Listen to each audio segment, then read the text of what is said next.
Cultura Geral. Apoio Milton Campos, tradição e inovação para seguirmos no topo. Caixa de Assistência OAB Nova Lima. Caminho seguro para os advogados de Minas Gerais.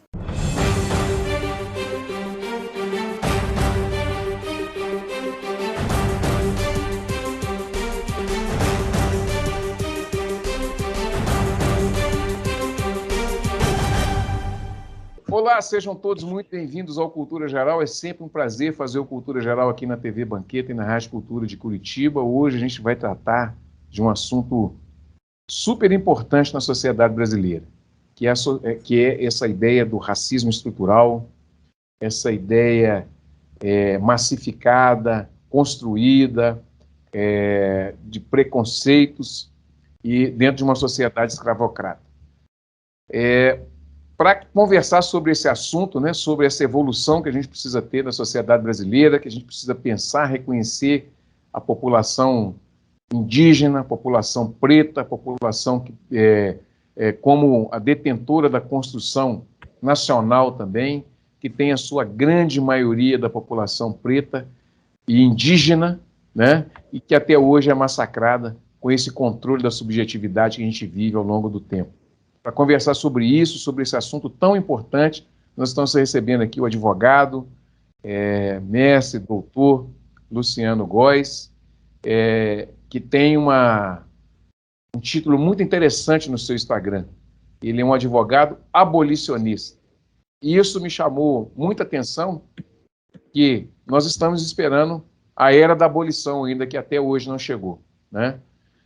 Luciano, seja muito bem-vindo, é um prazer te receber aqui em Minas Gerais, na terra das Alterosas, pela TV Banqueta e também nas ondas do rádio, na Rádio Cultura de Curitiba, para a gente tratar desse assunto tão importante, tão antigo, mas também tão atual, que é essa ideia do racismo estrutural, como ele permeia as nossas relações e como é que a gente vai pensar nessa desconstrução, vamos dizer assim, daqui para frente, ou se a gente está vivendo uma desconstrução, ainda está devagar, mas a gente ainda está vivendo essa desconstrução, ou se a gente ainda vai ter que lutar muito nesse campo da resistência para desconstruir, continuar desconstruindo e resistindo nessa luta. Seja muito bem-vindo, muito obrigado mais uma vez, e vamos tocar esse barco, é muito importante.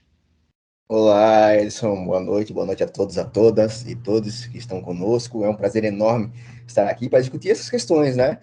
Questões que nos atravessam, questões que estão vinculadas diretamente às nossas vidas, né? Às nossas vivências, às nossas resistências e luta cotidiana por existência, né? E mais que isso, existência digna, né? Como bem colocasse, né, a luta abolicionista, né, da qual eu faço parte, de hoje, ela repercute ainda, né, o movimento abolicionista lá dos 1800, né, que começou em 1823, antes da nossa primeira Constituição, enfim, né, e que a gente está lutando ainda para ter, né, a tão falada liberdade, né? Nós estamos vivendo aí num momento de grande retrocesso em termos de questões raciais. Nós já sabíamos isso antes do resultado das eleições de 2018, só que o contexto, né, piorou, né? Acho que nós, no pior das hipóteses, nós não imaginávamos que seria tanto atraso, né? Então, muitas questões que nós estávamos, pelo menos, engatinhando, né? Nós tivemos agora um retrocesso bem grande nessas questões, né? E uma potencialização de todas as violências que são cometidas sobre os nossos corpos, sobre os corpos pretos, né, no Brasil, que somos, não por acaso, por essa herança escravagista que nós temos, somos a segunda maior população negra do mundo, né, na qual são muitas as prisões, são muitos os cárceres, são muitos os grilhões que nos acorrentam, nos aprisionam, né, e impedem a nossa liberdade.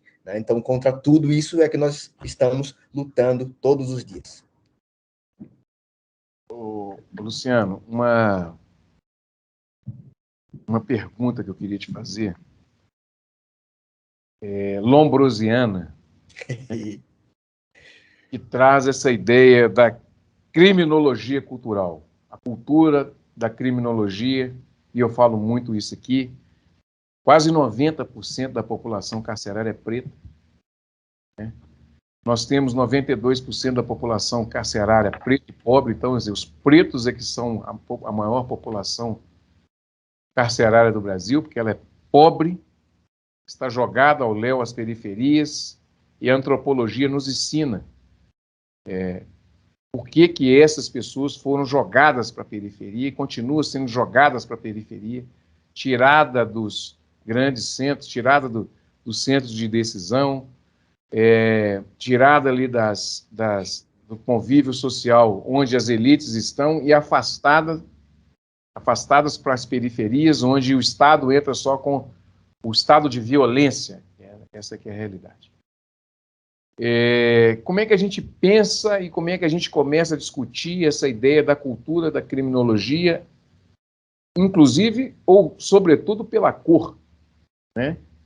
Você já é criminalizado quando você chega, você como advogado, quando você chega num fórum, né, que é um ambiente que ele é, na sua grande maioria, branca, né, e você já é olhar de cima para baixo. Como é que é esse olhar e como é que a gente trabalha essa ideia da criminologia?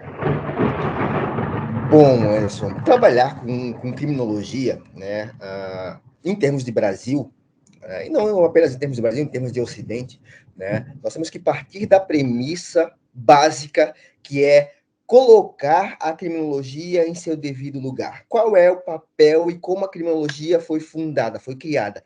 Ela foi criada sob o racismo, né? A ideia de Lombroso, né, quando Lombroso constrói a ideia do criminoso nato, né, do direito penal do autor, ele está construindo uma teoria sobre corpos negros, para controlar corpos negros, né? O contexto que ele cria isso é um contexto colonial, 1870, né? Mais ou menos, né? Em que ele vai difundir essa ideia, né? Enfim. Então, é sobre o corpo negro, né, colonizado, escravizado, explorado, né, que a ideia da periculosidade ela é construída, né? Lombroso construiu isso. Né, quando Lombroso constrói, quando ele inaugura a criminologia como campo de ciência, ele coloca o corpo negro como perigoso, como inimigo, né? Um inimigo que tem que ser neutralizado. E tem que ser neutralizado pela periculosidade. E de onde vem a periculosidade negra? Vem da sua animalidade. Os saberes antropológicos que Lombroso utilizou vão colocar o corpo negro como descendente dos grandes primatas. Então não é à toa que nós, hoje em dia ainda, e por muito tempo, né, no futuro, nós vamos ser xingados, identificados como macacos, como primatas. Né? E isso, a ciência branca fez isso. Né? A branquitude, utilizando a metodologia, a sua ciência, né, racista, antinegra, sobretudo, né, construiu, sedimentou, dogmatizou esse pensamento e capilarizou no pensamento massivo. Né? Então, por isso que o corpo negro é tão facilmente criminalizado, né? Nós partimos da premissa que corpo negro, isso no sistema de controle racial de sociedades racistas, né? Para controlar o corpo negro, portanto, né? Partem da premissa que esse corpo negro ele é criminoso, ele é um perigoso, ele é um inferior, ele é um primitivo, ele não tem a civilidade desejada, né? Ou necessitada, né? Para conviver na sociedade. Né? Por isso ele tem que ser criminalizado, por isso ele tem que ser excluído, por isso ele tem que ser encarcerado, né? Ou nas instituições prisionais, ou nas margens da sociedade, nas periferias, nas favelas, nas comunidades. Né? Então, essa ideia, né, foi construída por Lombroso, e ele comprovou isso. Né? Como estava comprovada a criminalidade, né, a periculosidade do homem negro? Né? Através dessa lógica racista, né? Se é descendente dos primatas, né? Tem alguma coisa de animal, e essa animalidade, naquela dicotomia eurocêntrica, né? Entre razão branca e emoção negra, né? Ou melhor, instinto negro, né? Em determinado momento vai surgir. Então não interessa se o Luciano Góes é advogado, está de terno e gravata, sapatos italianos e gravata de seda. Né? Não importa. O que importa é que a periculosidade do Luciano está em algum lugar do seu corpo. Lombroso, portanto, vai utilizar os saberes para medir crânios, medir cérebros, ossos, enfim, para comprovar essa inferioridade do corpo negro, né? E esse instinto, né, esse rompante incivilizado, primitivo do corpo negro, pode surgir a qualquer momento. Então, o corpo negro como criminoso nato, né, a síntese é essa. Corpo negro como criminoso nato, como possuidor de uma criminalidade, né, natural, né, inafastável, pode surgir a qualquer momento da sua vida. Né? Então, não importa se eu, né, professor universitário, cometi um delito ou não. Não se entra nesse mérito. O que importa é que eu possa cometer. Né? Em qualquer momento da minha vida. Pode ser daqui a 5 minutos, pode ser daqui a 5 semanas, pode ser daqui a 5 décadas. Mas, para evitar, para termos uma segurança pública para a branquitude, né, esse corpo negro, no meu caso, né, no caso do meu exemplo, eu tenho que ser encarcerado agora, para evitar esse futuro certo, né? Para evitar esse rompante, né? Para evitar essa violência, essa incivilidade, né? Então, nós partimos da premissa de uma presunção de periculosidade. Melhor, eu parto, né? Da premissa de que o corpo negro tem, ao invés da presunção de inocência, que está colocado na nossa Constituição, o corpo negro tem sobre si uma presunção de periculosidade. E isso, no nosso pós-abolição, Ederson, é fundamental nós compreendermos, porque foi exatamente esse pensamento que sustentou a arquitetônica racista brasileira, possibilitou uma transição de uma monarquia escravocrata para uma república racista antinegra, né? De modo pacífico, de modo natural, sem qualquer mudança estrutural. Né? Nosso Código Penal de 1890 é a prova disso. Né? Tá lá a igualdade colocada como premissa, como princípio fundamental. Né? Só que no mesmo Código Penal, baseado nas luzes da razão do iluminismo, por exemplo, né? Nós temos a desigualdade racial. Nós temos o Código Negro lá no Código Penal de 1890, criminalizando todas as nossas rodas. Roda de capoeira, roda de samba, roda das religiões de matrizes africanas. Por que criminaliza nossas rodas? Porque é nas rodas que a gente pode refazer, reconstruir, reviver Palmares. O medo da sociedade brasileira sempre foi as insurgências negras, sempre foi as revoltas negras. Né? E naquele momento, tanto no começo do movimento abolicionista, né, na nossa primeira Constituinte, em 1823, por aí, né, os ecos de Palmares e da Revolução Haitiana estão muito presentes. O medo branco das revoltas, né, das insurgências negras, né, demandam um sistema de controle. Né? E o direito penal ele é apenas uma parte, né, o direito penal declarado. Né? Por isso nós somos a terceira maior população em situação de cárcere do mundo hoje. Né? E nesse sistema, nessa população, corpo negro, nós somos quase 70%. Né? Tanto no encarceramento feminino quanto no massivo, né? O que a gente chama hoje de encarceramento em massa. Né? Não é encarceramento em massa, na verdade, é encarceramento massivo do corpo negro. Né? E esse encarceramento começou exatamente em 1890, no pós-abolição, quando o nosso sistema de controle escravagista perde a sua legalidade, né? Entra em colapso. Um outro sistema igualmente racista, né, antinegro, tem que ser construído, né, automaticamente. Né? E o nosso Código Penal, nosso sistema penal declarado vem nesse sentido. O Código Penal é uma parte dele, né? Então vem mostrando isso. Né? O encarceramento de massa está lá no nosso Código Penal. Né? O trabalho obrigatório nas prisões, no artigo 45 do Código de 1890, né? Pensado, promulgado 1 ano e alguma coisa após a abolição. Né? Então, ele demonstra claramente, né, que o progresso do Brasil, o futuro do Brasil, dependia do controle da raça negra. Né? E o pensamento de Lombroso foi fundamental. Né? Mais fundamental que o pensamento de Lombroso foi a tradução de Nina Rodrigues, por exemplo. Né? Que vai recolocar esse pensamento construído na Europa, né? Em termos brasileiros. Né? Para incluir, por exemplo, o mestiço, né? Para incluir a mestiçagem, Tá? E aí nós temos um papel fundamental também do nosso sistema de controle, que é o embranquecimento da população brasileira, né? Que é projeto de Estado, também iniciado lá. Né? Então, isso tudo está atrelado ao nosso sistema de controle, ao direito penal declarado, ao encarceramento, ao direito penal paralelo, né? Que aí nós temos que discutir a nossa política de drogas, que ela inicia exatamente com a criminalização do fumo de negro, né? Da diamba, fumo de Angola, como queiram, a maconha, né?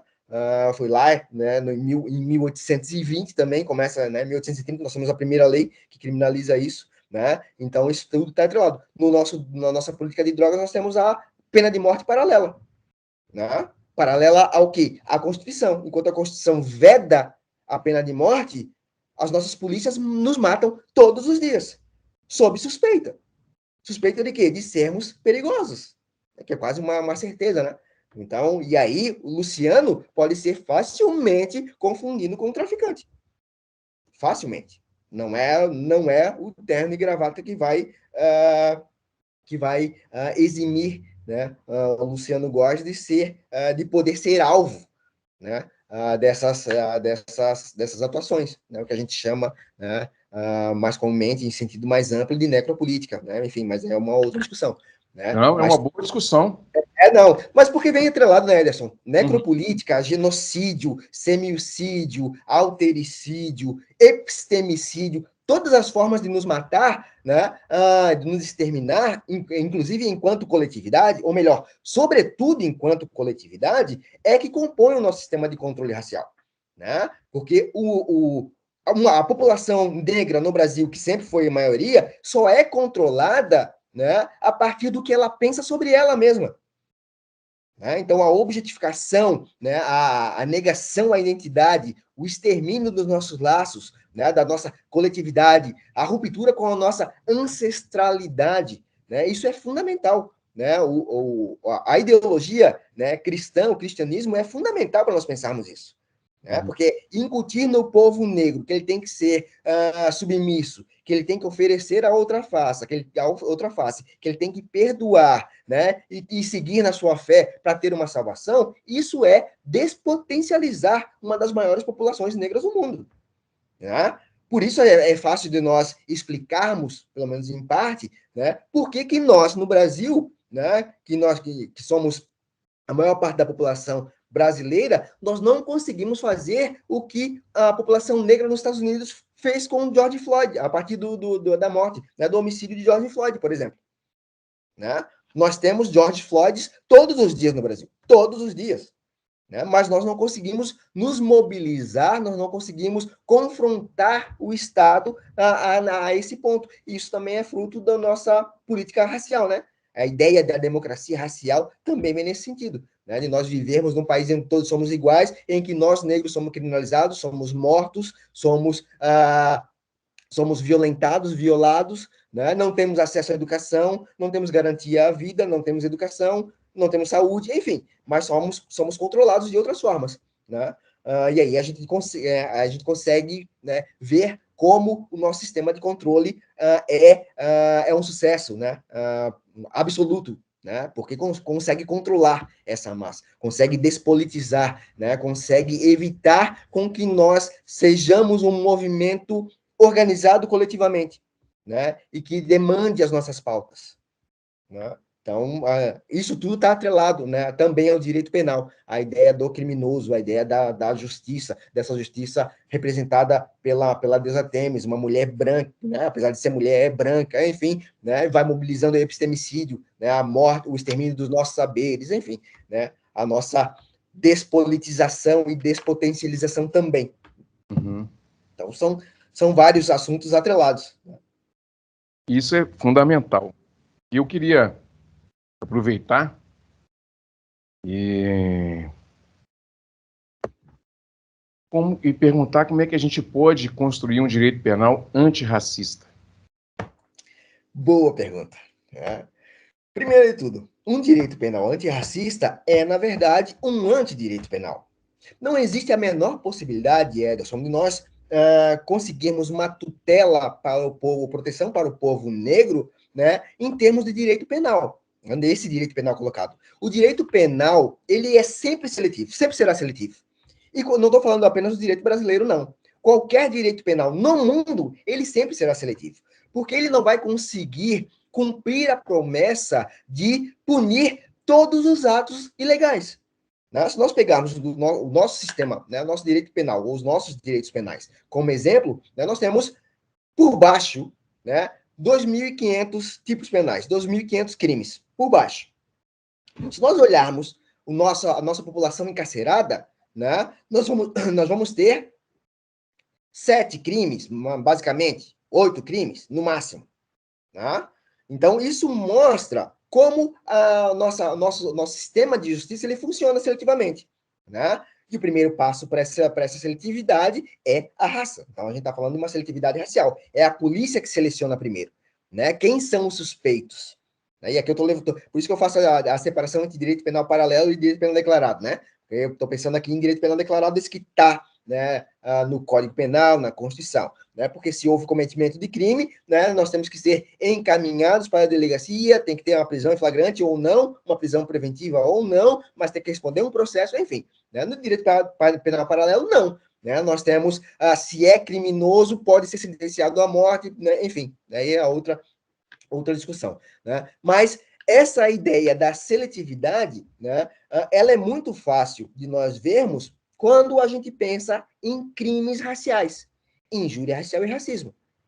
Quando a gente pensa, né, quando a gente pensa na possibilidade de responsabilização da branquitude por seus atos racistas, né, nós vemos a estrutura jurídica brasileira como um todo funcionando para imunizar corpos brancos. Né? Então, dificilmente a gente vai conseguir um boletim de ocorrência, já é complicado nós registrarmos corretamente. Né? Isso eu não vou nem entrar na discussão sobre injúria racial e crime de racismo, né? Porque, enfim, isso é uma construção branca, da branquitude, que para nós não faz o menor sentido.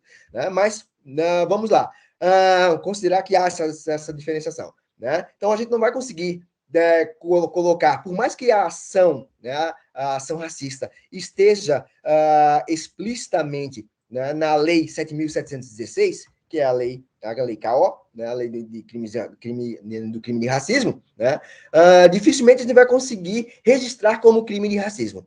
Há um impulso natural da branquitude em desqualificar para injúria racial, né, quando muito.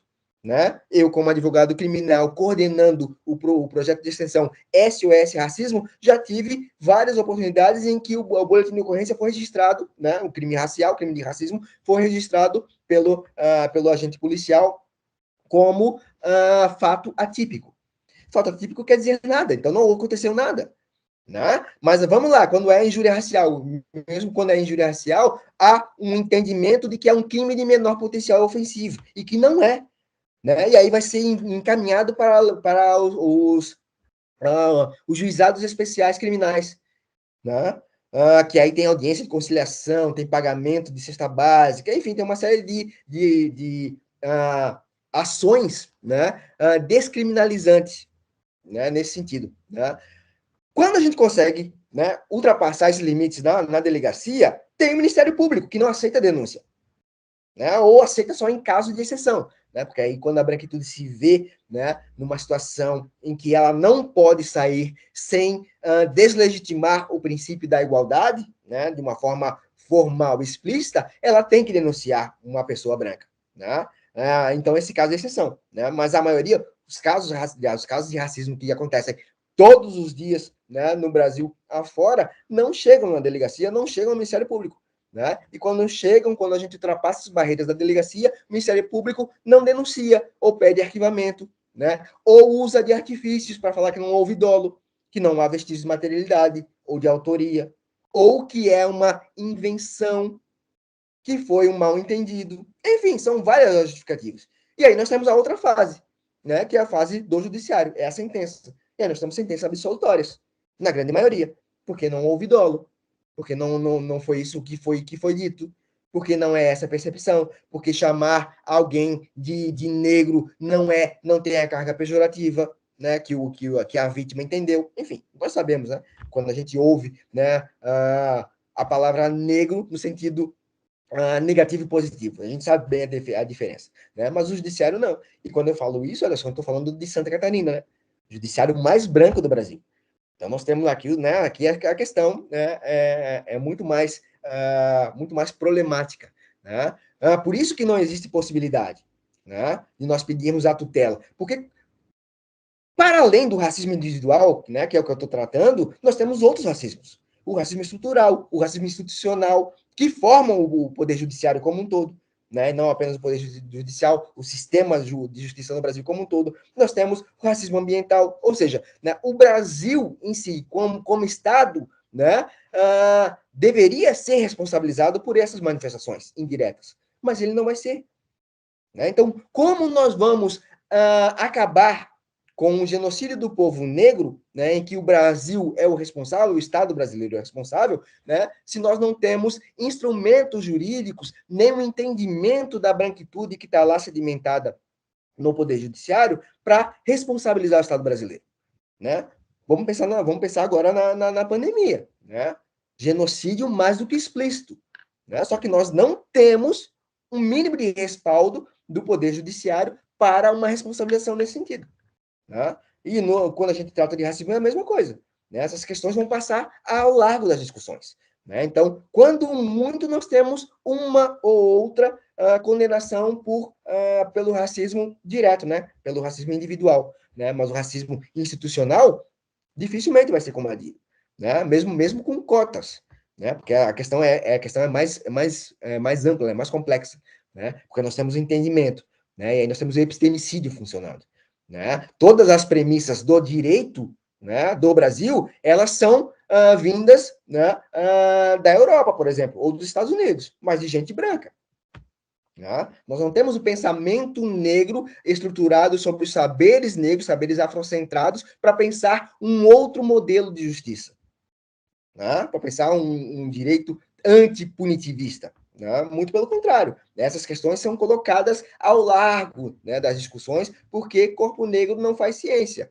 Né? Nós não temos sabedoria, nós não temos a razão, não está conosco, né? Está com a branquitude, enfim, as questões filosóficas aí, né, que são assentadas, né, na discussão.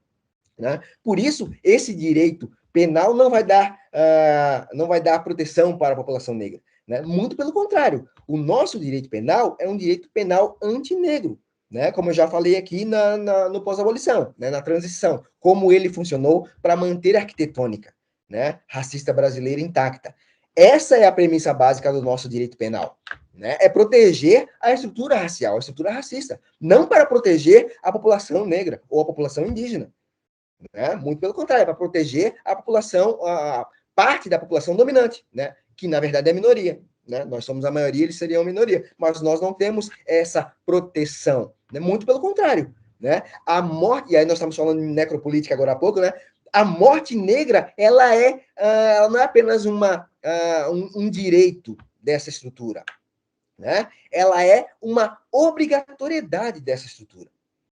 Porque, vejam, exterminar corpos negros, impedir com que nós temos a consciência coletiva, né, de todas as violências, é impedir as nossas insurgências, é impedir as pautas coletivas, né, a movimentação coletiva, a organização dos movimentos sociais de forma unânime. Né?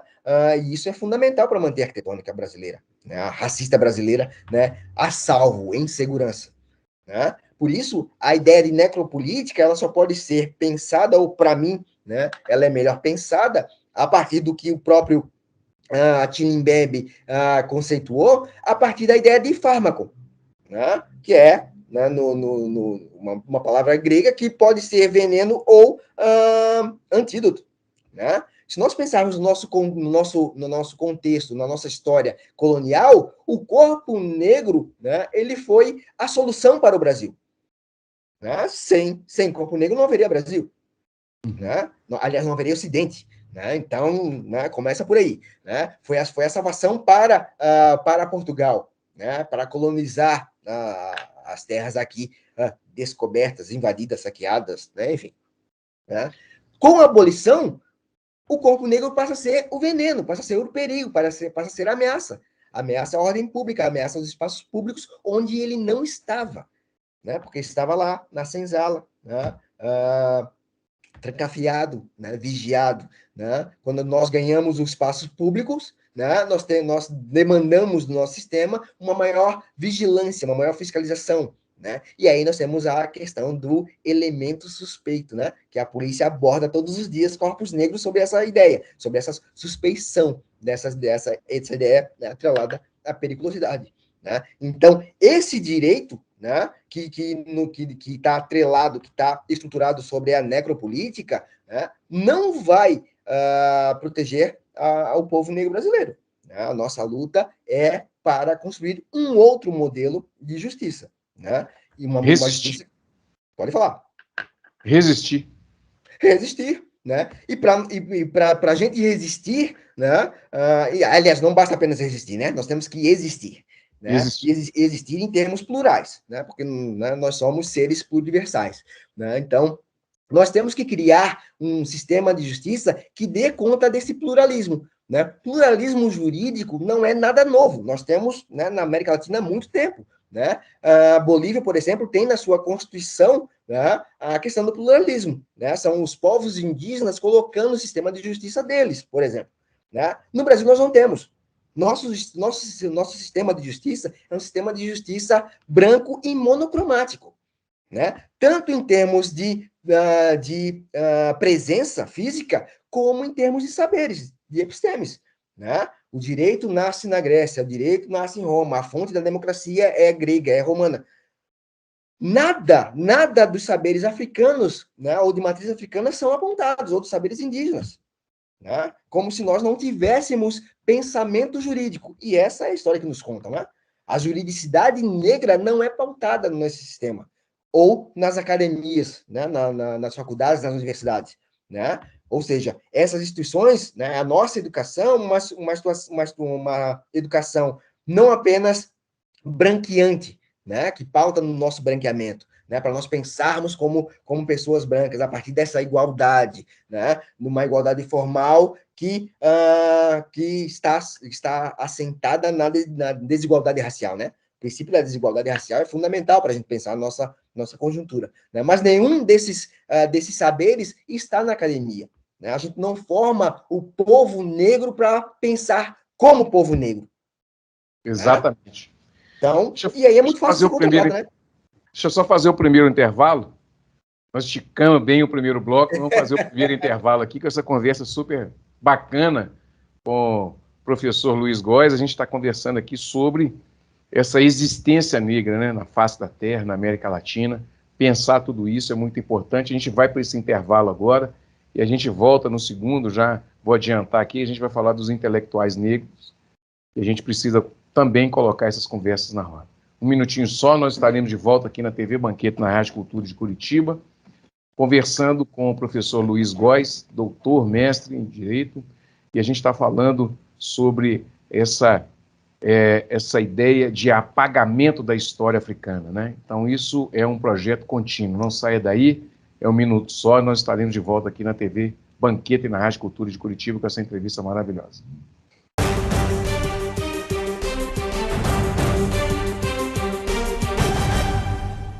A CAP, Casa de Acolhida Padre Eustáquio, trabalha para que crianças, adolescentes e seus acompanhantes tenham amparo e estrutura durante a luta contra o câncer e doenças hematológicas até a sua cura. Com trabalho, empatia, compromisso e transparência, a CAP transforma necessidade em esperança. Faça a diferença na vida das crianças e adolescentes com câncer e doenças hematológicas. Faça parte desta história. Conheça pessoalmente o nosso trabalho. Apoio TV Banqueta.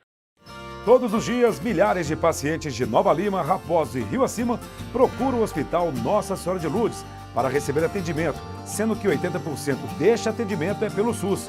O Hospital Nossa Senhora de Lourdes é filantrópico e sem fins lucrativos, por isso precisamos de toda a ajuda possível. A sua doação é muito importante para a restauração do telhado do hospital, que é uma das necessidades emergentes. Quando você doa para o Hospital Nossa Senhora de Lourdes, você não estará ajudando somente a restaurar o telhado do hospital, mas também a recuperar milhares de vidas. Quem está lá dentro precisa da ajuda de quem está aqui fora. Você pode doar qualquer valor e, para a sua maior comodidade, a nossa equipe vai até você. Seja um amigo do Hospital Nossa Senhora de Lourdes. Envie a mensagem "Quero doar" para o número que aparece aí no vídeo e saiba como ajudar.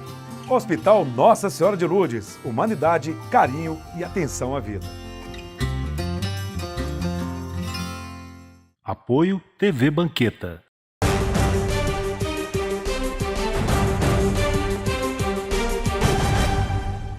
Bom, de volta com Cultura Geral aqui na TV Banqueta e na Rádio Cultura de Curitiba. Hoje a gente abre essa semana, né, essa semana tão importante para a sociedade brasileira, conversando com o professor Luciano Góes. A gente está falando sobre essa materialização do racismo estrutural brasileiro, né?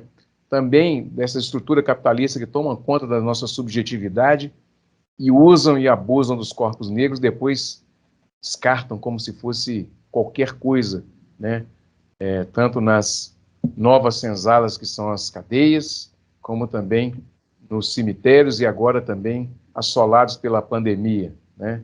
Para a gente não dizer também que as mulheres negras continuam sendo maioria, na sua maioria, violentadas em todas as formas de Estado, como foi agora há pouco, não só as mulheres negras, mas todas as mulheres, que foram negado o direito de ter pelo Estado o seu absorvente, né, que nada mais é que a garantia fundamental da dignidade da pessoa humana, né? Nem isso essas pessoas que estão no poder conseguem garantir o mínimo de dignidade para as pessoas que não têm condição.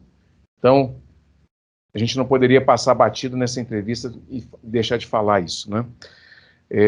Luciano, queria voltar nesse segundo bloco falando dos intelectuais negros e como é que você vê. Eu sei que você teve algumas coisas junto com o Adilson Moreira, né? A gente precisa pensar também no Silvio de Almeida, Machado de Assis, que hoje traz essa roupagem, né? Estamos todos nós conseguindo nos libertar dessas branquitudes, nos colocadas à força, fósseis, a goela abaixo, e entender que a gente produz sim conhecimento, que nós temos capacidade de entender a nossa sociedade como uma sociedade preta e uma sociedade que precisa assumir a sua cor, e precisamos entender também que somos perversos com a nossa elite, que é, mais uma vez, a elite do atraso, a elite que não suporta de forma alguma que a população preta e pobre consiga galgar pelo menos um degrau nas suas lutas, né, através das suas lutas, por respeito e dignidade. Quando a gente consegue isso é através de muito esforço, que o nosso ponto de partida ele é já pressupostamente atrasado com relação à branquitude. Então, como é que a gente pensa nos intelectuais negros nesse sentido? Olha, se pensar em intelectuais negros, pensar em intelectualidade negra é fundamental, né, e urgente, né? Porque quando a gente pensa em intelectualidade, normalmente, a gente pensa, né, em academia, né? A gente pensa em pessoas formadas, né, com graduação, mestrado, doutorado, pós-doutorado, né? Só que, em termos de população negra em diáspora, né, nós temos um outro tipo de intelectualidade, nós temos outros tipos de saberes, né, que são igualmente intelectuais, né, e estão aí para transformar a sociedade. Quando a gente traz esses intelectuais, essas intelectuais, né, negras e negros, para a roda, né, nós não temos apenas o desvelamento, o desmascaramento das violências e violações que a gente sofre todos os dias, né? Nós temos alternativas, nós temos projetos de futuro colocados, né? Então, pensar na intelectualidade negra, acho que é impossível, né, em termos acadêmicos, inclusive, né, e não apenas, né, pensar em Lélia Gonzalez, pensar em Abdias Nascimento, em Guerreiro Ramos, né? Beatriz Nascimento, enfim, né, que são pessoas Luiz Gama, né, na área jurídica, né, e aí mais, Teresa de Benguela, enfim, Esperança Garcia, né, Liberata, né, uma escravizada aqui de Santa Catarina, né, que teve um processo na justiça para conquistar a sua liberdade, né? Então, são outros tipos de intelectualidade, né, que não vão deixar, né, não vão ficar abaixo, não vão ser inferiores em nada aos saberes produzidos na academia. Aliás, muita coisa do que a gente tem na academia, né, é o que a branquitude leva para lá, né, e não referencia. Né? Então, Lima Barreto. Lima Barreto e vários outros. Né? Então, todas essas pessoas, né, que estão mobilizadas aí na academia, né, e aí falar em intelectualidade também é complicado, né, porque para mim, né, me ver enquanto intelectual negro também foi isso não é claro, não é exclusivo, não é algo exclusivo meu, né? Conheço muitas mulheres negras, muitos homens negros que passam por esse processo, né, de ter dificuldade em se reconhecer enquanto intelectuais, enquanto a branquitude faz isso muito facilmente e muito naturalmente, né? Porque a academia sempre foi um lugar para a branquitude, né? Então, quando nós chegamos lá de modo um pouco mais massivo, foi através das ações afirmativas. As ações afirmativas a gente só conquistou por conta dos intelectuais negros dos movimentos negros, né, que não necessariamente estão na academia. Né? Então, esses saberes, eles têm a potência, né, de balançar, de fissurar as estruturas.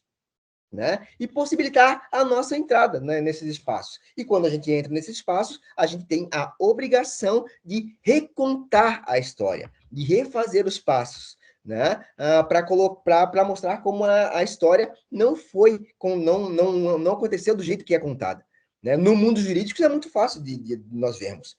Né? Enquanto nós somos construídos na ideia de uma evolução de direitos, né? Direitos pessoais, direitos individuais, direitos coletivos, tarará, né? A gente se depara com a Revolução Francesa. Quem nunca ouviu liberdade, igualdade e fraternidade?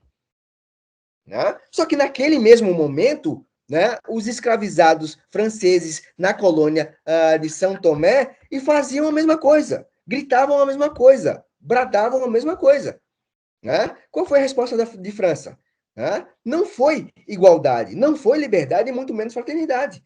Ela combateu, ela tentou evitar. Né? A liberdade branca daquele momento, francesa, era ter a liberdade de manter os seus escravizados. Né? E aí a igualdade, né, fica muito bem colocada, né? A igualdade branca de um lado e a desigualdade racial de outro, a desigualdade negra de outro. Né? Só que Haiti venceu essa guerra, né? E claro, né? E por ter ousado, né, confrontar, ameaçar o mundo branco colonial, né, sofreu, né, a punição. Né? Vários embargos econômicos foram colocados. Né? O que nós temos em Haiti hoje, por exemplo, é muito mais resultado dos embargos econômicos colocados pelo mundo branco colonial do que pelas catástrofes naturais. Né? As nossas revoluções não são colocadas. Né? O pensamento branco, o pensamento negro não é colocado nesse sentido. Não é uma fonte para o nosso direito, né? E aí volta a questão do epistemicídio, né? Porque isso é uma pauta da intelectualidade negra, né? Fazer com que nossos saberes sejam reconhecidos enquanto tais, para que nós possamos construir, de fato, uma democracia. Né? Abdias Nascimento cansou de falar sobre isso. Né? O projeto quilombista de Abdias é muito isso. Né? É recuperar todos os nossos saberes para a construção de uma democracia, ou melhor, para a reconstrução de uma democracia. Reconstrução do único período, inclusive, democrático, verdadeiramente democrático brasileiro, que foi Palmares, a República de Palmares. Fora de Palmares, que resistiu por mais de 100 anos, né, nós não temos democracia verdadeira nenhuma. Nós temos a ideia da democracia racial, que é uma democracia racista, né? E que agora nem isso dá mais para nós pensarmos, né? No contexto que a gente vive, né, nós ultrapassamos essa ideia de democracia porque a violência racial, o genocídio, né, está aí explicitado, declarado, anunciado todos os dias, não apenas pelo presidente da República, mas por várias autoridades e por grande parte da população. Né? Então, nós temos um contexto de pós-democracia racial, né? E aí os crimes de racismo, né, explodiram, né? A morte negra, né, aumentou em muito, né, a taxa de mortalidade da população negra, enfim, né, essas questões aí estão colocadas explicitamente. Né? Então, essa ideia da intelectualidade negra, né, para nós, é a retomada, né? É respeito, é a celebração, né, de quem veio antes, né? De quem pavimentou o caminho, né? Quando nós falamos que nossos passos vêm de longe, né, isso não é à toa, isso não é uma simples frase de efeito, né? Só existe o Luciano Góes porque teve um movimento negro antes, né? Porque o movimento negro lutou para que Luciano Góes chegasse na universidade, mesmo sendo o primeiro da família, filho de doméstica, né? Enfim, a mesma história de muitos negros, né? E aí nós temos, né, esse papel de balançar as estruturas, né, mas apontando para outros caminhos, né? Então, pensar, né, o sistema jurídico do Brasil hoje, né, em termos democráticos, né, nós temos que levar em consideração os saberes de matriz africana, os saberes afrocentrados, né, os saberes afrodiaspóricos, né, bem como os saberes indígenas. Né? É impossível nós termos uma democracia se nós temos ainda um sistema de justiça em que a branquitude está lá colocada confortavelmente, né? Narrando as histórias, né? Apontando, né, ela mesma como fonte, como limite. Né? Como é que ela vai reconhecer o racismo se o racismo faz parte dela? Né? É inato, é ontológico da branquitude. Né? Então, por onde ela vai começar a confrontar, né, a responsabilizar os racistas? Né? Enfim, né? Então é essa parte da intelectualidade negra também. Né? Resgatar um pouco os nossos saberes, né? É colocar outros saberes, é romper com as dicotomias, né, eurocêntricas. Né? Enfim, nós temos aí muita coisa sendo desenvolvida, né, a partir dessa ideia, a partir, inclusive, das filosofias africanas, né? que para nós, que para mim, no caso do direito penal, né, é fundamental, porque eu consigo pensar um outro tipo de contrato, né, para um outro tipo de Estado, por exemplo, ou melhor, de uma sociedade, né? Podemos pensar uma sociedade sem Estado, né? Para nós, né, baseados em saberes africanos, isso é muito palpável, né? Isso é muito concreto, né? Então, resgatar esses saberes também tem isso, né? E desvelar, sobretudo, a violência que está, né, em muitos discursos jurídicos, né? Declaração Universal dos Direitos Humanos, por exemplo. Quando a gente fala em dignidade humana, a gente pensa em Declaração Universal dos Direitos Humanos. Né? Só que a Declaração Universal dos Direitos Humanos é um problema para o povo negro. Né? Porque esse humano declarado não é o homem negro, não é a mulher negra, é o homem branco. Né? A declaração ela veio reconhecer a desumanidade perpetrada sobre uma parcela da branquitude, que foi o povo judeu. Aí nós temos um outro tipo de resposta, né? Do sistema jurídico, inclusive internacional, que é criado naquele momento, né? No pós-Segunda Guerra Mundial. Né? Reconhecer o genocídio semita, por exemplo. Reconhecer a desumanidade. Né? Reconhecer a violência dos campos de concentração. Né? Isso tudo foi importante para construir a Declaração Universal. Né? Só que a desumanidade negra em nenhum momento foi reconhecida. Ainda não é reconhecida. Né? Enquanto o povo judeu teve reparação, inclusive econômica, o povo negro não tem. Não teve ainda. Né? Nós ainda estamos lutando por ações afirmativas, que é o básico do básico do básico. Né? Então, nós temos alguns dogmas, né, colocados. Né? O próprio sistema de justiça, né? Eu já mencionei aqui, a gente pensa no sistema de justiça que tem um símbolo, né? Temis, a deusa, uma mulher branca como deusa, de olhos vendados e uma espada na mão. Né? Que justiça nós vamos querer, nós vamos pedir para ela? Né? Se é a nossa cabeça que rola quando ela movimenta a sua espada. Ela está de olhos vendados exatamente porque ela já está direcionada. Né? Ela já sabe para onde desferir seus golpes. Né? E não vai ser as cabeças brancas que vão rolar. Né? Obviamente. Né? Então, pensar um outro tipo de justiça, pensar outros saberes para estruturar um sistema de justiça que dê conta da pluriversalidade da população brasileira é fundamental. Né? Podemos pensar, por exemplo, a partir de Xangô, né? Do Orixá da Justiça.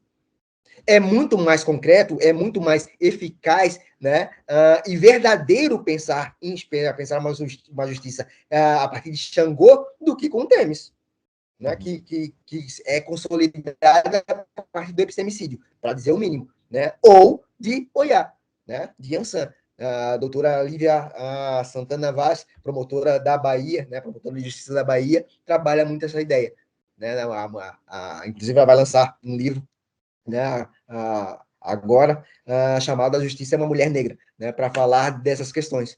Né, como a gente movimenta uma estrutura que nos violenta, né, e mesmo assim a gente acha que a gente pode alcançar a justiça.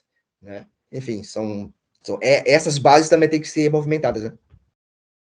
Bom, gente, deixa eu fazer o último intervalo, vou fazer o último intervalo aqui, a gente volta na sequência, só com a despedida aqui do nosso grande amigo Luciano Góes. Um minutinho só, não saia daí, nós estaremos de volta aqui na TV Banqueta e na Rádio Cultura de Curitiba.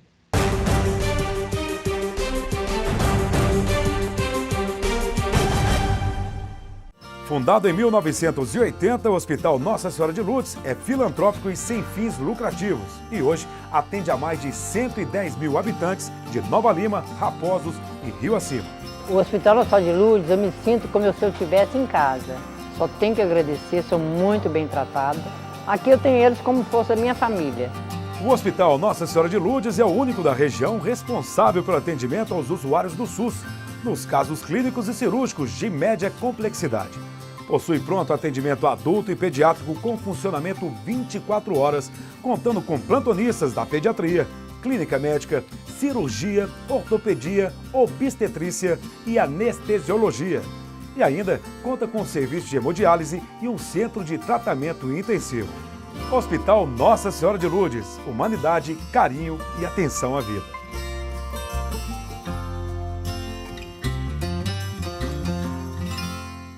Apoio TV Banqueta. A CAP, Casa de Acolhida Padre Eustáquio, trabalha para que crianças, adolescentes e seus acompanhantes tenham amparo e estrutura durante a luta contra o câncer e doenças hematológicas até a sua cura. Com trabalho, empatia, compromisso e transparência, a CAP transforma necessidade em esperança. Faça a diferença na vida das crianças e adolescentes com câncer e doenças hematológicas. Faça parte desta história. Conheça pessoalmente o nosso trabalho. Apoio TV Banqueta.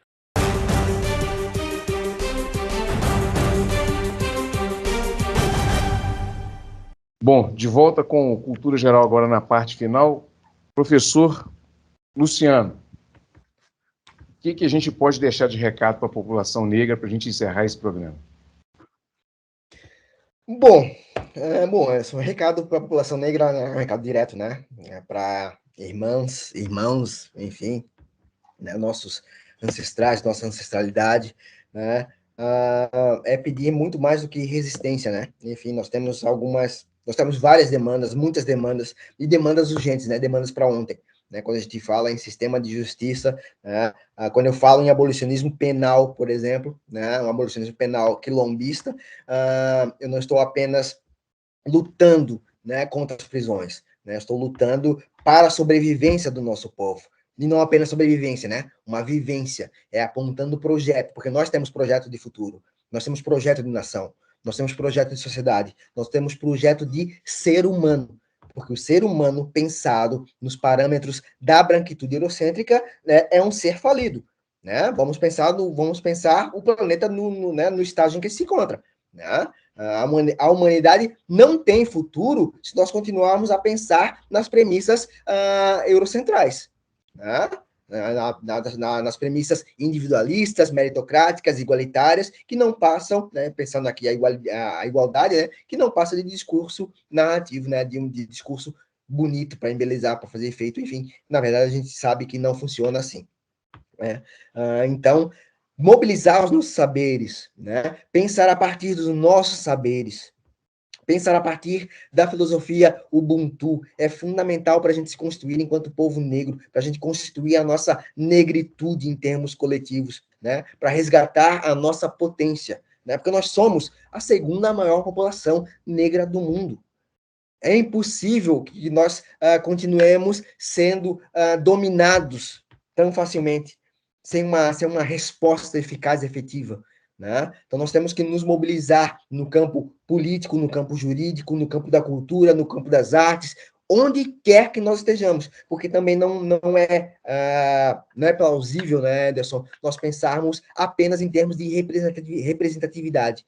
né? Não basta termos um corpo negro em determinado lugar para que nós achemos que nós somos representados, né?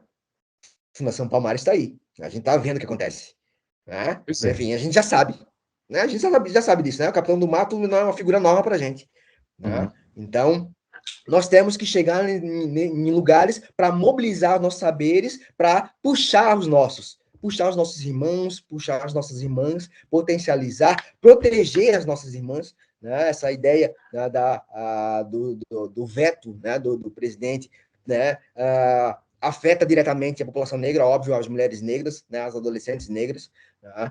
A evasão escolar está muito colocada aí, né? E que também não é por acaso, né? Nós já não temos uma educação de qualidade. Então, quando nós temos uma educação, e mesmo assim nós somos parte da população, ela é impedida de acessar esse direito, né, é uma forma, né, de facilmente controlar, né, continuar a controlar a nossa população, né, continuar a controlar o povo brasileiro, né? Então, nós temos que lutar por nós, né, construir um outro tipo de sociedade, refazer os nossos laços. Eu acho que é a partir disso que a gente, né, começa a colocar em prática o que a gente já sabe, o que a gente vivencia, né? Que são os nossos vínculos ancestrais, né?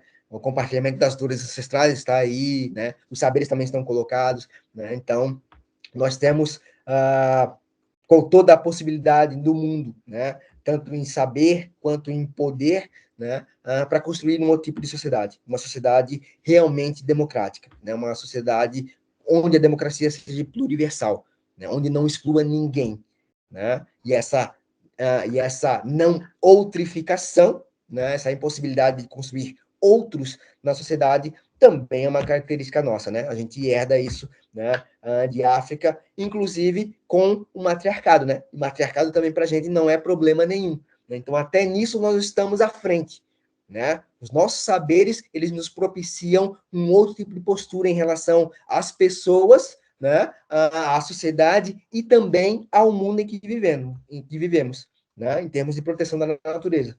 Então, são saberes que a gente tem que mobilizar nos nossos espaços, né? E aí sim, né, lutar por sobrevivência, né? Lutar por vivência digna, né? Bem viver, né? E não apenas continuar lutando por resistência, né? É preciso reexistir.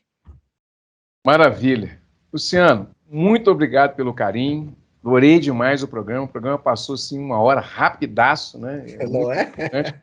Foi uma aula, né?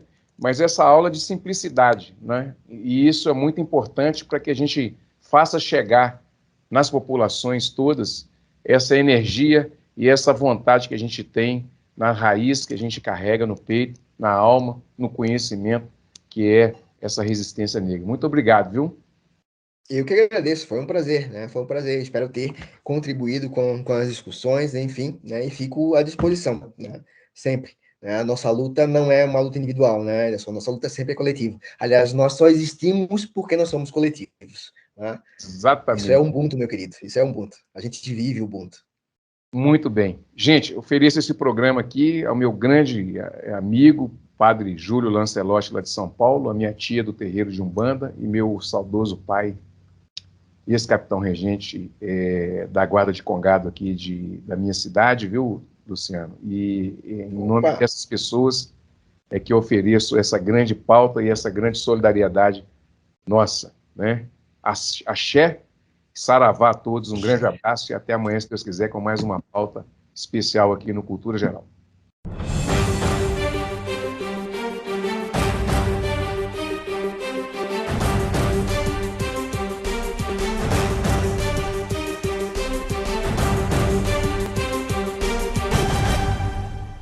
Cultura Geral. Apoio Milton Campos, tradição e inovação para seguirmos no topo. Caixa de Assistência OAB Nova Lima. Caminho seguro para os advogados de Minas Gerais.